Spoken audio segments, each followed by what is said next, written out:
अस्सलाम वालेकुम, welcome to Islamabad police web TV podcast. हज़ार शुक्र उस रब्बे कायनात का जिसने हमें यौम तशक्कुर मनाने का मौका फ़राहम किया। हमारे साथ मौजूद हैं assistant inspector general of police जनाब अब्दुल हक उमरानी साहब, स्क्वाड्रन लीडर रिटायर्ड हैं और ब्लोच ट्राइब के पायनियर फाइटर पायलट का एजाज़ भी रखते हैं। आइए इनसे यौम तशक्कुर के हवाले से कुछ गुफ्तगू करते हैं। अस्सलाम वालेकुम सर। वालेकुम, बहुत शुक्रिया अलीना, थैंक यू। कैसे मिजाज हैं सर आप? अल्लाह का शुक्र, आप सुनाएं। अल्हम्दुलिल्लाह सर। सर मेरा सबसे पहला सवाल आपसे, अब्दुल हक उमरानी का फाइटर पायलट से पुलिस ऑफिसर तक का सफ़र कैसा रहा? ये बहुत ही तवील और मुश्किल सफ़र था। मैं एक छोटे से गांव में और बलूचिस्तान के गांव में मैं ये कहूँगा तीन इंतहाई पसमानदा गाँव में, जहाँ पे पहले प्राइमरी स्कूल था, फिर मेरे सामने ही मिडिल स्कूल हुआ, फिर गवर्नमेंट हाई स्कूल हुआ। और टाट के स्कूल में दरख्त के नीचे बैठ के वहाँ से पढ़ के निकलना, और फिर शाम को मैं अपने जो भेड़ बकरियां थे उनको चराना, और वालिदैन के साथ मिलके अपने जो घर के काम थे, खेती बाड़ी, और एक चरवाहा से निकल के यहाँ तक का सफ़र, इसके लिए काफ़ी बरस बीत गए।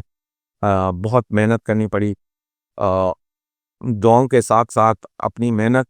और फिर टाट के स्कूल से एक चरवाहा होने के नाते, और फिर बाद में टाट के स्कूल से निकल के एक अच्छे स्कूल कॉलेज में आ जाना, कैडेट कॉलेज वास्तव में, वहाँ से अच्छे ग्रेड्स में एफएससी करना।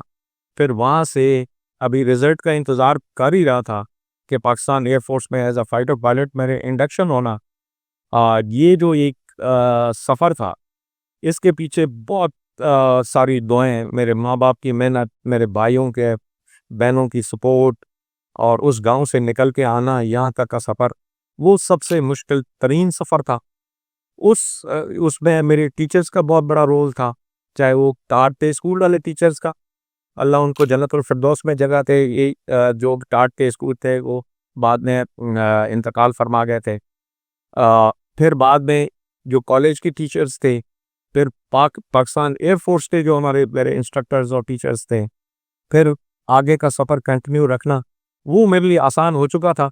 लेकिन जो स्टार्ट पॉइंट था, और जो beginning of everything is the main half job done, तो वो मेरा भी वहाँ से टाट के स्कूल से शुरू हुआ था, बलूचिस्तान के गांव से। और फिर वहाँ तक का सफ़र, यहाँ पे आहिस्ता आहिस्ता यहाँ तक का पहुँचना, ये एक मुश्किल ज़रूर था, मेहनत तलब था। लेकिन अल्लाह का शुक्र है कि मैं उस रब के यहाँ सर्वसुजूद हूँ कि मुझे अल्लाह ने इतनी इज़्ज़त और ये तमाम मनाजिल तय कराए। जहाज़ उड़ाना ज़्यादा मुश्किल है या पुलिस ऑफिसर होना? ये आपने बड़ा मुश्किल सवाल पूछा है। अ, दोनों ही ये इस तरह की बात है, वैसे दोनों ही अपने अपने अपने उसके लिहाज से चैलेंजिंग हैं। लेकिन एक मकसद तो एक ही है, फाइटर पायलट हो या वो एरियल बॉर्डर्स को डिफेंड कर रहा होता है, पाकिस्तान की खातिर कर रहा होता है। और इसमें पुलिस सर्विस ऑफ पाकिस्तान में पब्लिक की सर्विस जो पाकिस्तान के हैं उनकी सर्विस, उनके सर्विस डिलीवरी के हवाले से है तो दोनों मुश्किल और चैलेंजिंग हैं। लेकिन इन दोनों में से कौन सा चैलेंजिंग ये बताना बड़ा मुश्किल है। ये इसी तरह की बात है कि मैं इस सीट पे बैठा हूँ, उस सीट पे बैठा हूँ, ये कैसा लगेगा, तो ये मुश्किल उस लिहाज से जवाब देना। लेकिन दोनों का अपना रोल एंड टास्क है, दोनों बहुत चैलेंजिंग हैं। और अल्लाह का शुक्र है कि आपको पता है कि पाकिस्तान एयरफोर्स ने अपने 2019 के 27 फरवरी में भी, उससे पहले तमाम जंगों में भी, और ये जो अभी 10 मई का जो वाक़या है जिसमें पाकिस्तान फ़िज़ाइया ने जो अपना किरदार अदा किया है, मैं उस पे भी प्राइड लेता हूँ। और पाकिस्तानी होने के नाते भी, एक्स फाइटर पायलट होने के नाते भी, पाकिस्तान फ़िज़ाइया का एक मेंबर रहने के रहा हूँ मैं, और पुलिस सर्विस ऑफ पाकिस्तान का होते हुए भी, क्योंकि मैं भी तो पाकिस्तानी हूँ। बिल्कुल ऐसे ही है सर। तो ये बताना बड़ा मुश्किल है। सर, साबिक फाइटर पायलट होने की हैसियत से इस मार्का हक को कहाँ देखते हैं? इसमें जो मैं वैसे ओवरऑल बताऊँ कि मुझे जो ओवरऑल ये फीलिंग, तो ये हमारी बड़ी इसकी ट्रेनिंग एयरफोर्स की आपको पता ही है कि बहुत ही रिगरस किस्म की ट्रेनिंग होती है, लेकिन ट्रेनिंग एक ही है। इसमें जज्बा जो है वो, चाहे आप किसी भी रोल एंड टास्क में हूँ पाकिस्तान के लेवल पे, रोल एंड टास्क मुख्तलिफ हो जाए, लेकिन फाइटर पायलट होने के नाते इन दिनों में दिल तो बड़ा करता था कि अल्लाह ताला कोई ऐसा मौका दे कि जिसमें हम बढ़ चढ़ के हिस्सा लें। और एज अ फाइटर पायलट सारी ज़िंदगी की ट्रेनिंग भी ऐसी रही है, तो जज्बा भरपूर था। लेकिन मैं एज अ पुलिस ऑफिसर के रोल में था, तो मैं उसी रोल पे रहा। लेकिन दिली ख्वाहिश थी कि शायद पाकिस्तान के लिए इस जो अभी फ़िज़ाइया ने किया है, उसका मैं पार्ट एंड पार्सल होता। माशाल्लाह। कितना दौरानिया था आपका फाइटर पायलट होने की सीट से? जी, मैं 97 में जॉइन किया था, और तकरीबन मेरी 16 साल कमीशन सर्विस थी, और ओवरऑल साढ़े 3 साल की ट्रेनिंग थी, 3 साल की, तो 19 साल सर्विस में एयरफोर्स में करने के बाद police service of Pakistan join किया। माशाल्लाह। लेकिन एक चीज़ मैं आपको बताता चलूँ कि ये जो ट्रेनिंग थी, एयरफोर्स की जो ट्रेनिंग थी, उसका मुझे पुलिस सर्विस में बड़ा फ़ायदा हुआ।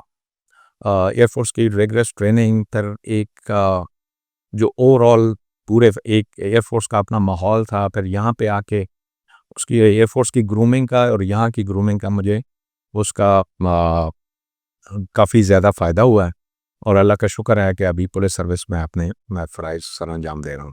बतौर पुलिस ऑफिसर ऑपरेशन बनियान मरसूस के दौरान क्या कैफियत थी? ये अल्लाह का लाख लाख करम है।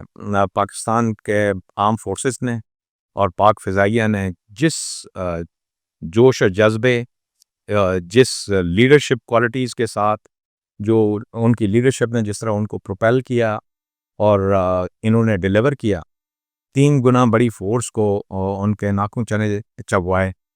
इस पे तो जब भी मैं सोचता हूँ तो मेरे रोंगटे भी खड़े हो जाते हैं, और अल्लाह का शुक्र है कि इस पे जितनी कामयाबी, और पूरी दुनिया ने देखा है कि ये 27 फरवरी 2019 के बाद से लेकर अभी तक का जो एक पूरा एक वॉर स्पेक्ट्रम चेंज हो गया, और पूरी दुनिया इस चीज़ पे अभी सोचना पे मजबूर हो गई है कि ये पाकिस्तान के आर्म फोर्सेस ने और बिलखुसूस फ़िज़ाइया ने ये कैसे ये सारी चीज़ें अचीव की हैं, जिसमें ये साइबर के हवाले से एडवांसमेंट्स हैं, इलेक्ट्रॉनिक वॉरफेयर के हवाले से हैं, और जो वॉर का जो पूरा ओवरऑल स्पेक्ट्रम चेंज हुआ है, जी। जिस तरह दुश्मनों को नुकसान उठाना पड़ा, ट्रेनिंग के साथ साथ जो एडवांसमेंट्स हैं, और तीसरी लीडरशिप, ये अल्लाह का बहुत बड़ा करम था, और आज हमारा फ़ख्र से सर बुलंद है। इसमें पाकिस्तान आर्म फोर्सेस का और पाक फ़िज़ाइया का बहुत बहुत शुक्रिया, ये कौम पे कर्ज़ है हमारा। बिल्कुल। सर, चूँकि आप फाइटर पायलट भी रहे हैं, आपने बताया 19 साल आपकी सर्विस का दौरानिया रहा।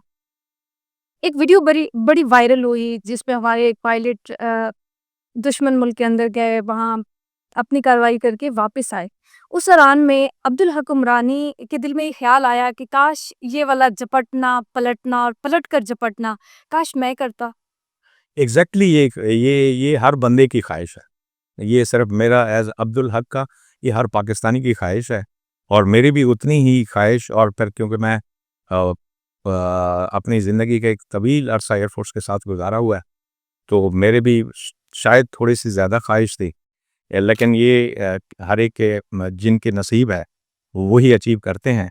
मुल्क व कौम की खातिर उनके सर ये क्रेडिट चला गया है, लेकिन अगर मौका मिले तो ज़िंदगी में कभी भी मेरी ज़रूरत पड़ी, और मैं विलिंगली ये वाली चीज़ करना चाहता हूँ। और तो ये एक बहुत बड़ी अचीवमेंट है उस बंदे के लिए जो कि दुश्मन मुल्क में गया हो, और अपने कौम के लिए फ़तेह समेट के वापस आया हो। इससे बड़ी अचीवमेंट क्या हो सकती है? ये हर बंदे की ख्वाहिश है, तो मेरी भी पाकिस्तानी होने के नाते बहुत ज़्यादा ख्वाहिश है। बिल्कुल। इस पर तो सर हमने बल्कि ये भी देखा कि हमारी जो कौम है, उसने भी पाक फ़ौज का, पाक फ़िज़ाइया का बड़ा साथ दिया। बड़ी सोशल मीडिया पे वीडियोज़ वायरल रहीं, ड्रोन को गिराने की वीडियोज़ और इस तरह की। अ, इस दौरान में जब जंगी सूरत-ए-हाल होती है, तो पुलिस पर क्या ज़िम्मेदारियाँ आयद होती हैं? देखिए, ये जब भी कोई ऐसी कैफ़ियत किसी मुल्क पे आती है, तो उसमें एक कौम का अपने आर्म फ़ोर्सेस के साथ खड़े रहना एक मोरल बूस्टर होता है, और जो आगे फ्रंट लाइन पे लड़ रहे होते हैं, जो चाहे वो फ़िज़ाइया में हो, चाहे नेवी में हो, या पाकिस्तान आर्मी में हो, वो उनके लिए एक बहुत बड़ा मोरल बूस्टर होता है, और एज अ नेशन एक जज्बा और एक जी। एक वलवला होता है। और ये हमने इस ये जो शॉर्ट ड्यूरेशन वॉर में, जिसमें दुश्मन ने हम पे अपने हमला करने की कोशिश की, जिसका उनको सबक भी मिल चुका है, तो उसके लिहाज से पुलिस सर्विस का, जिस तरह आर्म फोर्सेस का है फ्रंटियल बॉर्डर्स पे वो करना होता है, तो बाकी तमाम डिपार्टमेंट्स का, सिविल डिफेंस का और हर एक का अपना रोल एंड टास्क है। पुलिस पे भी भारी जिम्मेदारियां हैं। मैं एज अ पुलिस ऑफिसर, इस पे ये है कि पब्लिक को सेफ एंड सिक्योर इन्वायरमेंट में रखना, उनके जो सोशल मीडिया जो वॉरफेयर चल रहा होता है उसको टैकलिंग करना, तीसरा लोगों की सेफ्टी एंड सिक्योरिटी, और खुदा न खास्ता ऐसी सिचुएशन बनती है जहाँ पे हॉस्पिटल्स में इमरजेंसी वगैरह हो, उसके हवाले से अवेलेबिलिटी, क्राउड मैनेजमेंट है, लॉ एंड ऑर्डर मैनेजमेंट है इस दौरान। ये बहुत बड़े-बड़े टास्क हैं जिसमें सिविल डिफेंस और बाकी एडमिनिस्ट्रेशन के साथ मिलके जो पुलिस का एक बहुत बड़ा रोल एंड टास्क होता है, ये इंटरनल है, और आर्म फोर्सेस का एक्सटर्नल, उस पे वो जब अपने मास पे लड़ रहे होते हैं, तो बैक एंड पे पुलिस अपने इंटरनली सारी चीज़ों को मैनेज कर रही होती है। और ये भी बहुत उतना ही बड़ा टास्क है कि अगर हमने ये चीज़ें मैनेज कर लीं तो पुलिस की एक भारी ज़िम्मेदारी है। वो अल्हम्दुलिल्लाह इस्लामाबाद पुलिस ने बहुत एहसन तरीके से ये ज़िम्मेदारी निभाई है। बिल्कुल सर, ऐसे ही हमने देखा। इस दौरान में आपने अपनी पुलिस का भी वही जज़्बा देखा जो एक पाक फ़ौज के जवान का या पाक फ़िज़ाइया के, पाक बहरिया के जवान का जज़्बा था? एग्ज़ैक्टली। और इस्लामाबाद पुलिस में तो मैं लास्ट 1 एंड हाफ ईयर से इधर सर्व कर रहा हूँ। इस्लामाबाद पुलिस में जो जज़्बा था लोगों में, और पहली रात को जब दुश्मन को इतना भारी नुकसान उठाना पड़ा, तो जो कौम के यहाँ पे वो था, एक ओवरऑल जज़्बा था, तो इस्लामाबाद पुलिस के भी जवानों का और अफ़सरों के एक वो काबिल-ए-दीद थी, जो खुशी और वो वाला वलवला था। ये मैं बड़ा मुझे खुशी भी है, और जो जज़्बात देखे हैं तो उससे और खुशी हुई। इस्लामाबाद पुलिस का इस मामले में बड़ा मोराल बुलंद रहा, और अपने शाना बशाना खड़े रहे हम आर्म फोर्सेस के। तो बड़ा अच्छा लगा ये जोश और जज़्बा देख के। सर, जिस तरह आपने बताया कि टाट के स्कूलों में आपने पढ़ा है, वहाँ पे एक बच्चा कागज़ के जहाज़ उड़ा रहा है, उसकी कैफ़ियत, और फिर वो बच्चा बड़ा होके फाइटर पायलट बनता है और एक्चुअल जहाज़ में वो एज़ अ पायलट सफ़र करता है, वो क्या कैफ़ियत थी? ये बड़ा इंटरेस्टिंग है। एक जहाज़ का पायलट जो कागज़ का है, उसका पायलट तो वैसे ही टाट पे बैठ के हम जहाज़ बना के उड़ाया करते थे। वो उस पे इतनी खुशी होती थी कि चले हमने कोई जो चीज़ इनोवेट किया है और वो उसको उड़ा भी दिया है। लेकिन बना-बनाया जहाज़ और एक्चुअल जब आप कॉकपिट में बैठते हैं, उसमें ज़मीन आसमान का फ़र्क है। इसमें यहाँ तक पहुँचने के लिए एक तो बहुत एक सर्टेन बैरियर्स क्रॉस करके आने होते हैं। फिर जब पहुँचते हैं तो उसको कंटिन्यू आगे करना, और फिर कंटिन्यू करके आज जिस तरह उसको अपने फ्यूचर उसके लिए कंटिन्यू रखना, दोनों में ज़मीन आसमान का फ़र्क है। वो एक जस्ट खेल है, लेकिन ये जो खेल है इसमें जान की बाज़ी है, सही है? बस। और कौम की इज़्ज़त का सवाल होता है, और कौम की इज़्ज़त और कौम का ट्रस्ट जो है आपके शोल्डर्स पे एक वो होता है, ये बहुत बड़ी भारी ज़िम्मेदारी है। बिल्कुल। जो कागज़ वाले जहाज़ में कोई ज़िम्मेदारी नहीं हो। वैसे वो जहाज़ उड़ाते हुए आपने सोचा था कि आप भी पायलट बनेंगे? नहीं, ऐसी कभी सोच नहीं आई। तब तक तो सिर्फ़ ये था कि बस किसी तरह हर जमात पास करते जाएँ, जो गाँव के टाट के स्कूल का एक बच्चे का विज़न होता है। मैं भी उसी विज़न के तहत था। लेकिन ये ज़रूर होता था कि किसी तरह जो है ना, ये इन स्कूलों से किसी अच्छे स्कूल में जाना, ये ख़्वाहिश मेरा ख़्याल है आज भी ज़िंदा है हर उस बच्चे के दिल में, जो किसी गाँव में पढ़ता है, टाट के स्कूल में पढ़ता है, उसकी भी ख़्वाहिश होती है कि किसी अच्छे स्कूल में जाके पढ़े। सर, पुलिस सर्विस को कब जॉइन किया और क्या अपने इलाका में भी एज़ अ पुलिस ऑफिसर सर्व किया? जी, बिल्कुल, ये मैंने जब पुलिस सर्विस में मेरी जब इंडक्शन हुई है पुलिस सर्विस ऑफ पाकिस्तान में, तो मेरी पहली अपॉइंटमेंट बलूचिस्तान में हुई, और बलूचिस्तान में मैं गवादर में रहा। सिब्बी हमारा इलाका एडजेसेंट है, वहाँ पे मैं रहा डीपीओ। फिर मैं कलात में रहा, पशीन में रहा, क्वेटा में रहा। तकरीबन मैंने 8 साल बलूचिस्तान में सर्विस की है। और मैं बतौर एआईजी ऑपरेशंस बलूचिस्तान में 5-6 महीने रहा हूँ। और अगले लास्ट जो 1.5 साल है वो मैं इस्लामाबाद पुलिस में सर्व कर रहा हूँ। लेकिन मैंने अपने पुलिस सर्विस का जो इनिशियल सारा मैक्सिमम पीरियड है, जो टाइम पीरियड है, वो मैंने बलूचिस्तान में सर्व किया है। और बलूचिस्तान के लोगों को पे बैक करने की कोशिश पूरी की है। इधर भी मैं पे बैक कर रहा हूँ और पाकिस्तानी कौम के लिए पे बैक करना, और वहाँ पे ख़ास तौर पर बलूचिस्तान में यहाँ पे सर्विस डिलीवरी के हवाले से जो इम्प्रूवमेंट मैं कर सकता था।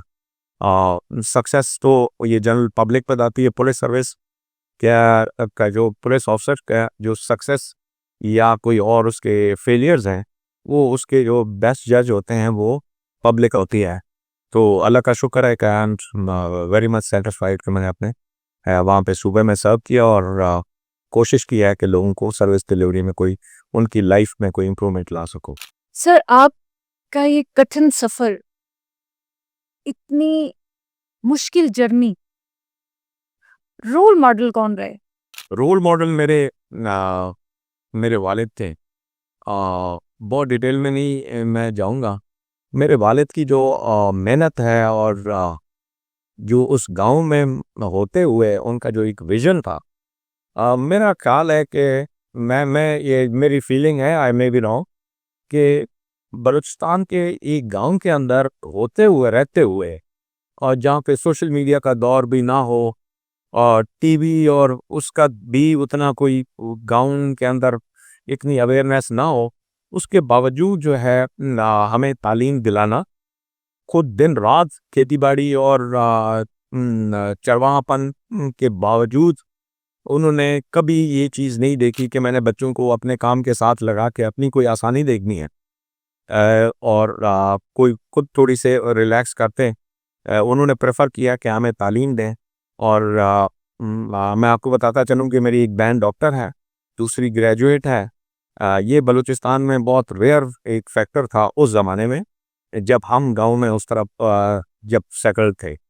और मेरे तमाम भाइयों का पढ़ लिख जाना और मेरा यहाँ तक आना, मेरा ख्याल है कि जो मेरे वालिद साहब का नेक नियत थी, उनका विजन और उनके जो थिंकिंग प्रोसेस था और उनकी जो मेहनत है, उससे ज़्यादा मैं किसी को रोल मॉडल नहीं मानता। मेरे वालिद साहब ही ने रोल मॉडल। सर, हमने सोशल मीडिया पे मीम्स का तूफान देखा, लफ्ज़ों की जंग देखी हमने।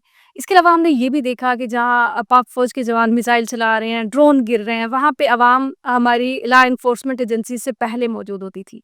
आप इसको किस तरह से देखते हैं? ये बिल्कुल ये एक पाकिस्तानी कौम का ये एक हॉलमार्क है, जहाँ पे एक जंग सी कैफियत थी और ये हम देख रहे थे। आपको एक बड़ा सोशल मीडिया का जो मुझे सबसे इंटरेस्टिंग चीज़ लगी थी कि जब वो ड्रोन का था तो एक पाकिस्तान आर्मी का एक जवान फायरिंग कर रहा ड्रोन पे और साथ में एक दो सिविल सिविल उसमें शलवार कमीज में लोग बैठे हैं और अपना असला लेके उस पे फायरिंग कर रहे हैं। तो ये एक जज्बा और वो वर्थ सीइंग वो था, मोमेंट थे। और फिर बाकी जो पाक फ़िज़ाइया ने जो चीज़ें की थी उन पे, जो ख़ास तौर पर वो जो जहाज़ों के हवाले गिराने के हवाले से था, उसपे बड़े मीम्स थे। उसपे मैं वो बहुत इंटरेस्टिंग किस्म के थे कि जहाज़ों के कंपैरिज़न में चले गए थे, जिसमें रफ़ाल और फिर JF-17 और J-10 और F-16 के उस पे मुकाबले में चल रहे थे। तो वो फिर कुछ वो फ्रांस के हवाले से कुछ खबरें थी, बड़ा इंटरेस्टिंग था। लेकिन ये एक ये पाकिस्तानी कौम का जो जज़्बा और ये वाली चीज़ें हैं और दिलेरी जो है और पाकिस्तान आर्म फोर्सेस के साथ खड़े होने का जज़्बा था, ये बड़ा इंटरेस्टिंग था, खुशी भी बहुत ही थी।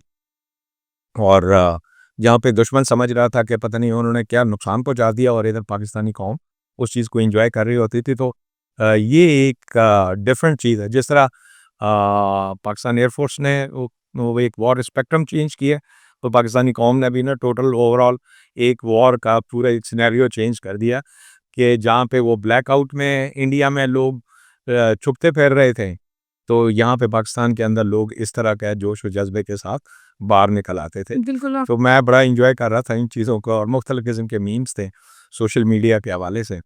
लेकिन बड़ी ही ज़िम्मेदाराना किस्म की सोशल मीडिया हैंडलिंग थी। पाकिस्तान के अंदर रहते हुए जिस तरह लोगों ने बड़ी ज़िम्मेदारी के साथ ये चीज़ निभाई है ऑन द कंट्री आपने देखा होगा कि लाहौर पे कब्ज़ा हो गया, कराची पे, कोयटा पे, और ये उनके इंडिया के इलेक्ट्रॉनिक मीडिया के अंदर ये बड़ी चीज़ जो है, और अपनी आवाम को दिखाया जा रहा था। तो उस तरह के प्रोपेगेंडा में इस तरह की चीज़ नहीं आई, लेकिन हाल हकीकत बताते हुए बहुत रिस्पॉन्सिबिलिटी के साथ हमारा ये चला है। बट उसमें भी इंटरेस्टिंग पार्ट्स इस तरह के थे। तो ये सबसे इंटरेस्टिंग वही वाली चीज़ थी कि वो एक शलवार कमीज़ में बंदा खड़ा है और फायरिंग कर रहा है उस पे। एक और पिक्चर भी देखी हमने, वो मिसाइल चला रहे हैं और जो 8-7 जो हमारे देहाती भाई थे वो बैठे हुए थे बड़े मज़े से लाइन में ना देखने के लिए कि ये क्या कर रहे हैं। ठीक है, जी, ये एग्ज़ैक्टली। अच्छा सर, इसमें on a very serious note, इस दौरान में करना क्या चाहिए था आवाम को? क्या ऐसे ही बिल्कुल साथ खड़े रहना चाहिए था या थोड़ा-सा अपनी सेफ्टी को भी मद्देनज़र रखना चाहिए था उन्हें? एग्ज़ैक्टली, सेफ्टी को मद्देनज़र रखना चाहिए था, और जो इंस्ट्रक्शंस आती जा रही थी, जिस तरह मैं बता रहा था कि पाकिस्तान आर्म्ड फोर्सेस का तो एक अपना एक सेपरेट वो है, वो बॉर्डर्स पे वो लड़ रहे होते हैं। तो इसमें जो बाकी चीज़ें थीं उनकी हैंडलिंग, जो पुलिस के साथ ताउन, सिविल डिफेंस के साथ ताउन, और फिर कुछ सेफ्टी प्रिकॉशंस थे, उनको अडॉप्ट करना चाहिए। ये वाली चीज़ें एट टाइम्स नुकसानदेह होती हैं, लेकिन अल्लाह का करम हुआ है, अभी तक तो हम सेफ एंड साउंड हैं। इसी में हमारी खुशी है, और इसी हवाले से आज हम यौम तशक्कुर मना रहे हैं। अल्हम्दुलिल्लाह। सर, आपकी जर्नी काबिल-ए-सिताइश है। अभी हम आते हैं अपने इस पॉइंट की तरफ सर, यौम तशक्कुर के हवाले से आप अवाम के लिए क्या मैसेज देना चाहेंगे? बहैसियत है इस्लामाबाद पुलिस के एक ऑफ़िसर, और चूँकि आप पहले पाक फ़िज़ाइया में भी सर्व कर चुके हैं, तो उनके हवाले से भी। अल्लाह का लाख लाख शुक्र है कि आज हम यौम तशक्कुर मना रहे हैं।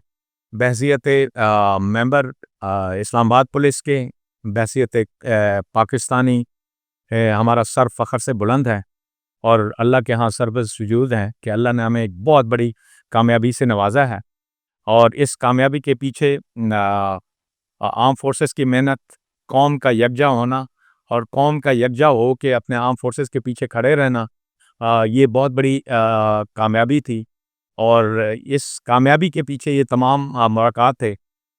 मैं सिर्फ यही एक कौम के हवाले से एक पैगाम देना चाहता हूँ कि हम सब एक हैं, एक पाकिस्तानी हैं, और इसी तरह मिलजुल के अपने आर्म फोर्सेस के साथ मिल के, और एक मुत्तहद कौम के होते हुए रह के हमने चीज़ों को आगे लेके चलना है। अब पाकिस्तान को मज़ीद तरक्कियों के मनाजिल तय करने हैं। इस मौके के आज यौम तशक्कुर के हवाले से मैं सिर्फ इतना कहूँगा कि पाकिस्तान एयर फोर्स जिंदाबाद, पाकिस्तान आर्म फोर्सेस जिंदाबाद, पाकिस्तान हमेशा जिंदाबाद। Thank you so much sir.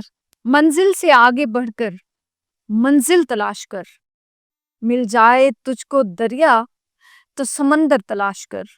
मिलते हैं इंशाल्लाह नेक्स्ट एपिसोड में किसी और शख्सियत के साथ। तब तक के लिए अल्लाह ने के पान।